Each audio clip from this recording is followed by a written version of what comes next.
What's good, YouTube? It's your boy Rashawn, and we back again after a long time. I know I said I was gonna have these videos for y'all about a year, some change ago, but there was a lot of things that transpired from the start of the channel up until now that held back the process and the production of me making these videos. But I am gonna have these videos for y'all real soon, so just stay tuned. Because in this first segment that I'm going to drop in Rapping with Rashawn, it's going to be the story time on why I'm being discharged from the military. Alright, so boom, check it, right? Last year, 2019, and I believe it was January the 25th, was the day that I raised my right hand and I swore into the United States Army National Guard. I did basic training, AIT, the whole nine. I did all of that. Signed up on my contract for a bonus. I was supposed to get a $5,000 enlistment bonus upon completion of all training, basic training, job training, any type of training necessary to become MOS qualified. Excuse me. I finished all my training. I graduate, job school. Time to go home, time to go home, time to get with the unit, time to become a real soldier, a real National Guard soldier, hood, you feel me? Yeah, this is what I've been working for. This what my dream is. So when I got home, I got to my unit. I'm not gonna disclose what unit that is. When I got to my unit, they said in order to join the unit, I had to graduate from this little program that they have at the unit, to officially become a soldier in the military, soldier in the United States Army, Maryland National Guard. So I had to do that program. I had to wait about a month because I wasn't on the list for that month's graduation. I was on the list for the following month's graduation. So I had to wait about a month. I went to do the little graduation. I did the weekend. I graduated. I met the rep from my unit, and from there it was boots on the ground. I then went to my first drill in September. It was okay. It wasn't too too hard, too laid back. It was pretty much in between because my unit was still overseas. My main body hadn't come home yet, so the people that was left at my unit when I got there was people that was getting ready to ETS out of the military. So, that's pretty much who I was around. But first drill wasn't that hard. I believe my first drill was, I believe we laid carpet. I believe we ripped up old carpet and laid new carpet tiles. I believe that was the first drill that we did, my first drill. The following drill, we had to go out to another Hagerstown Armory and, help them do some stuff out there. We had to help them do some stuff out there. Then we went and got something to eat, got a free meal from some guy. He didn't want to reveal who he was, didn't want to let us know who he was, but he paid for our meal. We got free breakfast. That was his way of thanking us for our service. And, whoever that guy is, thank you again. We didn't get the chance to say thank you because you didn't tell us who he was, but whoever that guy was, thank you. I greatly appreciate it. We all greatly appreciated it at the time. But fast forward a little bit, it became about, I believe, December or January when I really started to. No. Let me backtrack. It was about October, November. November is when I really began to become frustrated. And the reason being was because once I graduated all job training and went home, I was supposed to receive my $5,000 enlistment bonus, which I never received.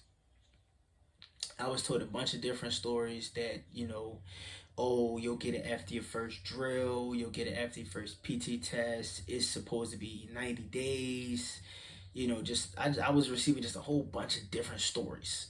So he told me, one of my guys in the chain in my chain of command, my leadership told me that, After 90 days, if you don't get it in 90 days, let me know something. I can start sending out some emails. I'm okay, cool. 90 days go by. Hey, I haven't gotten it. Nothing's hit my account. What's going on? He said, okay, let me send some emails out. Okay, cool. Next drill come, when next time I talk to him is, if you don't have it by this date, let me know. Then I can give you an answer. Okay, cool. That date comes. Hey, I don't have it. I still don't have it. What's going on? I was just having a whole bunch of troubles with getting my bonus for some apparent reason. I don't know why.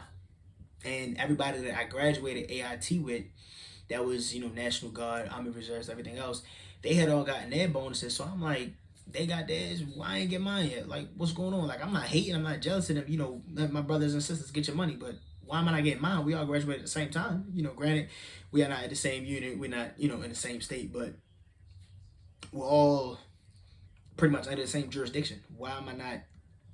I'm pretty sure jurisdiction not the word I'm trying to say, I'm looking for. But y'all understand what I'm saying. We all wear the same uniform.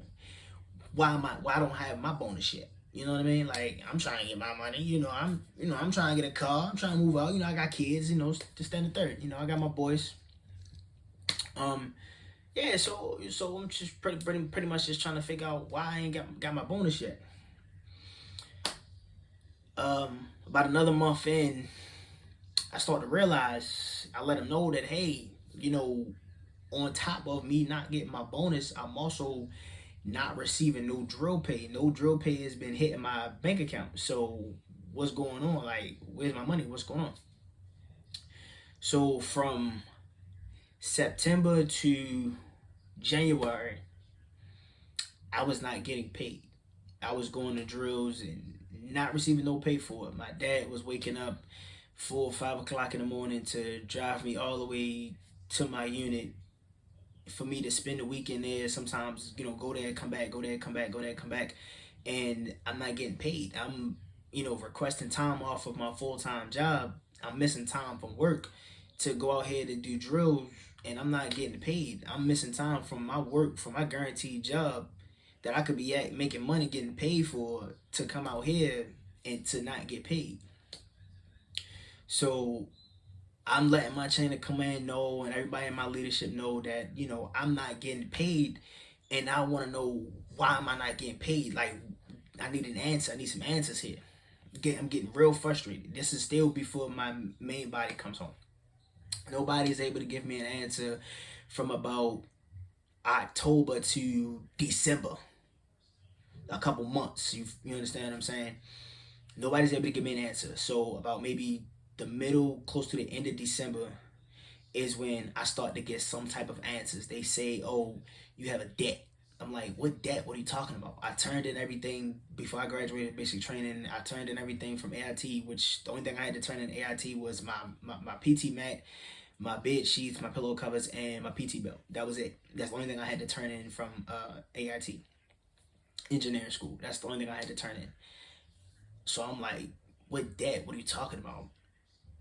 I never got an answer for that until about a couple weeks later, where they said, oh, you were overpaid from AIT.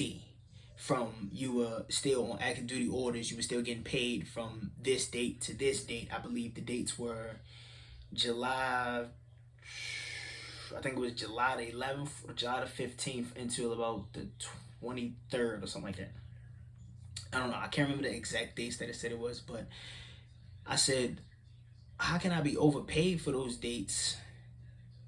What are you talking about? They said because they still had you on under active duty orders, and you were supposed to be taken off, so you were still being paid as if you were still on active duty orders when you should have been being paid as a National Guardist. I'm like, but I was still there on those dates, so how would I be getting overpaid? Why would I be getting paid as a National Guardist if I was still there, if I was still down in job school during those dates? Like that doesn't make any sense. Like, why would I be getting paid as a National Guardist if at that time I was not a National Guardsman just at the time? Like, I hadn't been coming home to Maryland yet to become a National Guardsman. I was still in job school on active duty orders, so I should have been being paid active duty pay. So how was I overpaid during those dates? I'm confused. I'm not understanding. So they say, so my main body, so fast forward a little bit, my main body comes home, my real chain of command comes home. I let them know, my all my issues, everything that's been going on. I let them know the little trouble that I got into. He said, clean slate. I'm not worried about that. Before I got here, I'm here now, so it is what it is. Just let me know, all issues, all problems, and I can try to fix them. I'm like, okay, cool. My main body's home. I'm gonna give them a chance. Since the people that was left behind, they couldn't fix something, so I'm gonna give these guys a chance, see if they can fix it. If not, then I'm done. I'm gonna wash my hands with it, and I'll be done. So my main body comes home. They trying to figure out what's going on, where my money is, where my money is. They were still never able to give me an answer. They said the same thing. Oh, you have a debt. You have a debt. You have a debt. And I said to ask them the same thing. How do I have a debt from those dates if I was still there? So you mean to tell me I was supposed to be in job school on active duty orders, being paid as a National Guardsman if I hadn't even been home yet? Like, makes no sense to me. So nobody was able to really give me an answer. Then they said, oh yeah, you received the pay. I just checked it. It's tracking it. You received the pay. I'm like, I didn't receive a pay. What are you talking about? I showed them my bank statement and everything. I never received a pay. The next pay that I received, it was for like $92. That don't make sense, because at the time I was an E3. I was a special. No, I was a private first PFC, private first class. My checks will be more than that. Even when I was an E1, a private, my checks was more than that. Even as a National Guardsman, when I got my first National Guardsman check, it was like $350, $400 after taxes. So why is this next check $92? And if so-called the whole time I wasn't getting paid, they were supposed to be taking money out. So you mean to tell me they've been taking money out my pay from September to January, February, and it's still not paid off yet? Why am I only getting $92? What is this? What's going on? Y'all playing with me right now. So that on top of, me not being able to, still not having my bonus. Issue came around where though I received a flag from the United States Army. I was flagged, and you get flagged when you fall into trouble, when you fall into legal trouble, or you fall into any kind of trouble with your unit or within the Army. They'll flag you, and flagging is, you can't receive any type of incentive, any type of bonus, any type of, increase in pay, increase in rank. You can't go to any type of schooling, to change your MOS or get a specialty, or anything like that. You can't go to airborne school, get a Marine beret, or anything like that. That's pretty much what flagging means. And the flag can come to us, not permanent. It's only temporary until your trouble is resolved. So until your legal matters are done with, your unit says that you're okay, the Army says that you're okay, whatever the case may be, your flag comes off. After that, once your flag is off, then you can receive everything you're supposed to receive. They said I couldn't receive my bonus because of the flag, which I did not understand. How does the flag dictate me not getting my bonus when I was supposed to get my bonus way before this situation came about? So me being a man, me being an adult and a father, I was very, very, very frustrated, and I almost let my anger affect everything else. So I did it the responsible way, kinda.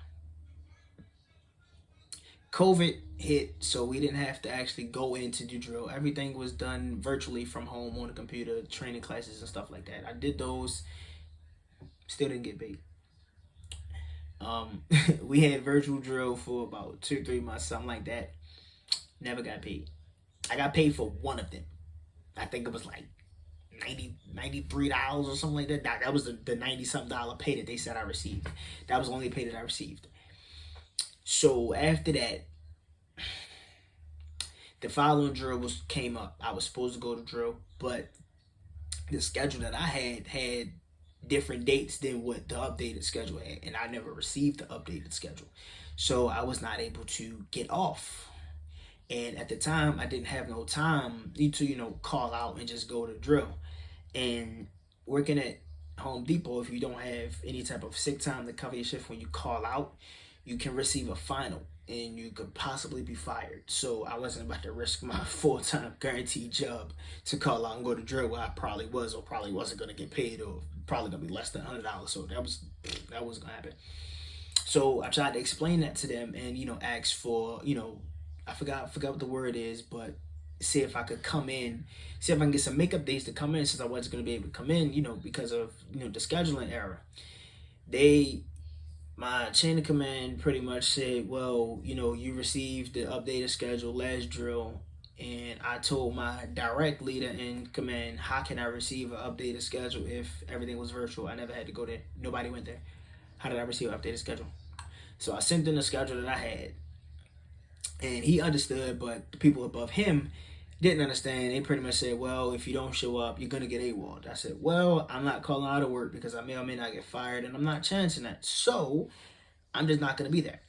I said, well, I can come Sunday, but I won't be able to come Saturday because I work overnight and I won't get off in time to be there on time. So they probably trying to say, well, your job has to let you off. I said, that's not the case. I don't work on Saturday. I work on Friday, I work overnight, but I won't be off the next morning until it's pretty much time to be there. But I can come Sunday, I just won't be able to come Saturday. But if I can get a makeup day for Saturday, that's cool. I can do that. I can come any one of these days this week, in the morning time. They really wasn't trying to hear that. So I was like, you know what, I already missed Saturday. I'm not gonna get paid for it. So really ain't no point. So I just didn't go. Next couple of drills, I didn't show up. I let the first person in my chain of command know that I wasn't gonna be there. I let him know everything that was going on, all my frustrations. He understood. The people above him didn't understand. So I received my letter about August or September or something like that, saying that I was being discharged from the military.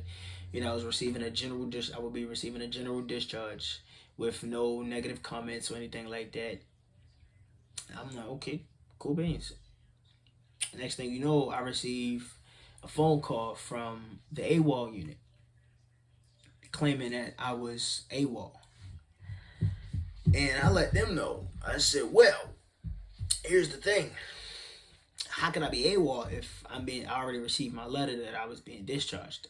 See, they were under the impression that I was supposed to ETS, which is when your contract is up, you don't sign a new contract. I was supposed to ETS, and I just wasn't showing up. And I said, no, that's not the case. I'm not supposed to ETS for another 5 years. I'm being discharged. I'm receiving a general discharge. I already received that.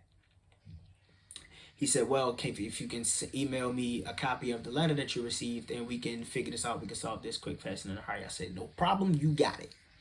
I sent them those pictures within 5 minutes. I sent them those pictures within 5 minutes. And I said, let's get it. I never heard anything back from that. So pretty much what it was my chain of command, the second highest in my chain of command, tried to give me an AWOL to get me in trouble, to possibly have me arrested or receive a dishonorable discharge or something like that, because he was pretty much the a-hole of the unit and he wasn't really trying to go for nothing. But little did he know, I had already received the general discharge letter from the people way above him. So it really didn't matter to me. It was over my head.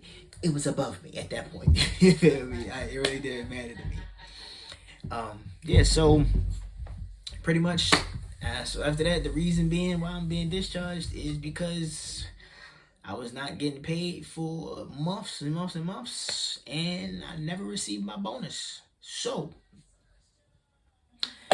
when people ask me how it was during the military, I've been in the Army, I give them my honest opinion, and I tell them it was bullcrap. And then they ask me why, and then I tell them the story, and then they like, oh wow, I never knew that's type of stuff happens in the military, and I never knew this, I never knew that, and I never do this, I never do that. Well, now you know.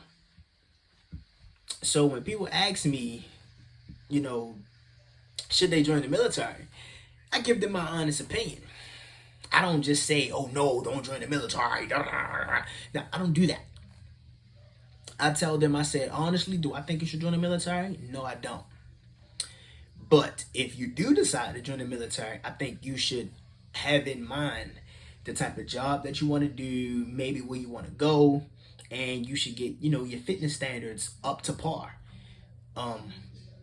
And I don't suggest that people join the Army. And if I do, and I say if you do decide that the Army is the way you want to go active duty. Don't go National Guard. Don't go reserves.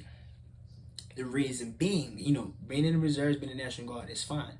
But the reason being, if you're going to be in the reserves and National Guard, you need to have something to fall back on. You need that, which means you need to be in school, you know, college or something like that, working towards something bigger, or you have a really good job that you really don't want to leave altogether. Like, you know, maybe you may be a police officer, maybe a doctor, a nurse, firefighter, or, you know, something like that. Or you some type of job where you make good money and you don't want to up and leave.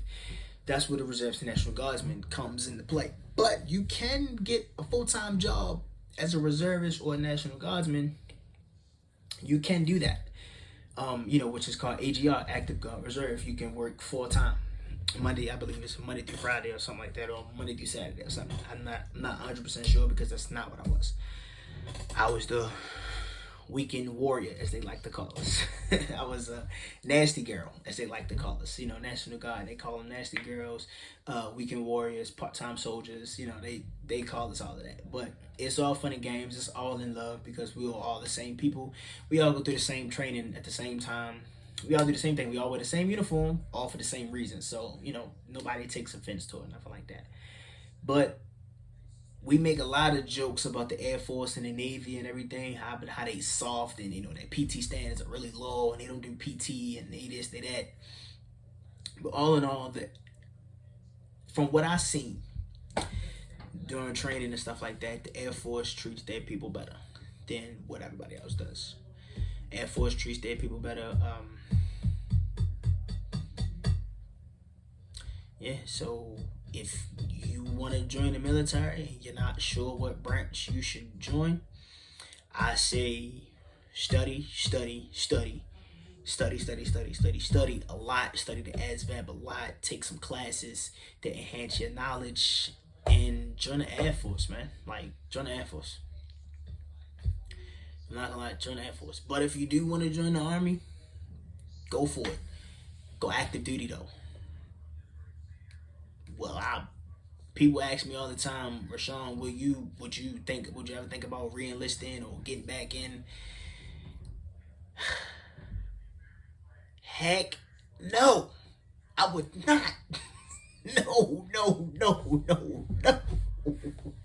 No. No, I would not. If I was single and didn't have kids, I probably would. But since I have kids, I'm not going to do that. But I am single though.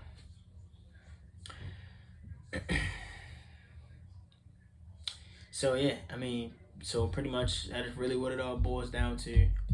That's pretty much what it all boils down to. I'm being discharged because I decided to do that because I was not getting paid. I was wasting my time, wasting my dad's time, wasting his gas money, you know, stuff like that. Wasting his gas, taking me out there, coming to pick me up. I was not getting paid and I never got my bonus. It's pretty much all what it boils down to.